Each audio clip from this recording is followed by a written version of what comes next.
ಓಂ ಶ್ರೀ ಗುರುಭ್ಯೋ ನಮಃ. ಎಲ್ಲರಿಗೂ ನಮಸ್ಕಾರಗಳು. ಶಿವಂ ಗುರೂಜಿ ಪಾದಗಳಿಗೆ ನಮಸ್ಕರಿಸುತ್ತಾ ನನ್ನ ಈ ಮಾತುಗಳನ್ನು ಮುಂದುವರಿಸ್ತೀನಿ. ನಾವು ನಾಡಿ ಜ್ಯೋತಿಷ್ಯ ಕಲಿಬೇಕು ಅಂತ ಸುಮಾರು ದಿನದಿಂದ ಆಸಕ್ತಿ. ನನ್ನ ಹೆಸರು ಉಮಾ.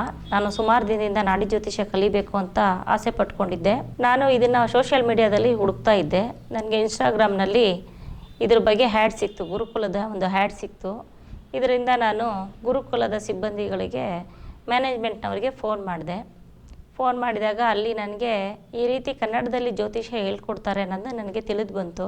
ಹಾಗಾಗಿ ನಾನು ಬಂದು ಇಲ್ಲಿ ಕಲ್ತ್ಕೊಂಡೆ. ಮೊದಲೇ ನಮಗೆ ಪಂಚಕ್ರಿಯೆ ಶುದ್ಧಿ, ದೇಹ ಶುದ್ಧಿ, ಮತ್ತು ಉಷಾಪಾನ, ಯೋಗ ನಿದ್ರೆ, ಅಗ್ನಿ ಇದ್ರ ಬಗ್ಗೆ ಹೇಳ್ಕೊಡ್ತಾಯಿದ್ರು. ನಮಗೆ ಅಗ್ನಿಹೋತ್ರದ ಕ್ಲಾಸ್ ಬಗ್ಗೆ ಹೇಳ್ಕೊಟ್ರು. ಇದನ್ನೆಲ್ಲ ನಾವು ಕಲ್ತ್ಕೊಂಡು, ಮತ್ತು ನನಗೆ 3 ತಿಂಗಳು ಜ್ಯೋತಿಷ್ಯ ಕಲಿಬೇಕು ಅನ್ನೋ ಒಂದು ಇದಿತ್ತು. ಅದರಲ್ಲಿ 3 ತಿಂಗಳಲ್ಲಿ ಹೇಳ್ಕೊಡ್ತೀವಿ, ನಮ್ಮ ಮನೆ ಸದಸ್ಯರ ಜಾತಕದ ಮೇಲೆ ಅದನ್ನು ಹೇಗೆ ಅಳವಡಿಸ್ಕೊಳ್ಬೇಕು ಅಂತ ಹೇಳ್ಕೊಟ್ರು. ಅದನ್ನೆಲ್ಲ ಕಲ್ತ್ಕೊಂಡೆ.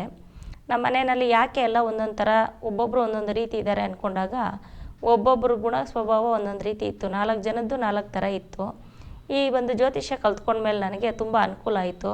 ನಮ್ಮ ಕುಟುಂಬದಕ್ಕೆಲ್ಲ ನಾವು ಸರಿಪಡಿಸ್ಕೊಂಡು ಯಾವ್ಯಾವುದು ಏನೇನು ಎಲ್ಲೆಲ್ಲಿ ನಡೀತಾ ಇದೆ ತಪ್ಪು ಅನಾಹುತ ಅದನ್ನೆಲ್ಲ ನಾವು ಸರಿಪಡಿಸ್ಕೊಂಡ್ಮೇಲೆ ನಾವೀಗ ಚೆನ್ನಾಗಿ ಇದರಿಂದ ಉಪಯೋಗ ಪಡ್ಕೊಳ್ತಾ ಇದ್ದೀವಿ. ನಮ್ಮ ಅಕ್ಕಪಕ್ಕದವ್ರಿಗೂ ಇದರಿಂದ ಉಪಯೋಗ ಆಗ್ತಾಯಿದೆ. ನಮ್ಮ ಮನೆಗೂ ನಮ್ಮ ಕುಟುಂಬಕ್ಕೂ ಉಪಯೋಗ ಆಗ್ತಾಯಿದೆ. ನಿಮಗೆ ಜ್ಯೋತಿಷ್ಯ ಕಲಿಯೋಕ್ಕೆ ಆಸಕ್ತಿ ಇದ್ದವರು ಈ ಶಿವಂ ಗುರುಕುಲಕ್ಕೆ ಕರೆ ಮಾಡಿ ನೀವು ಸೇರ್ಕೋಬೋದು. ಇದರಿಂದ ತುಂಬ ಪ್ರಯೋಜನ ಪಡ್ಕೋಬೋದು ಅಂತ ಹೇಳಿ ನನ್ನ 2 ಮಾತುಗಳನ್ನು ಮುಗಿಸ್ತೇನೆ. ಎಲ್ಲರಿಗೂ ಧನ್ಯವಾದಗಳು.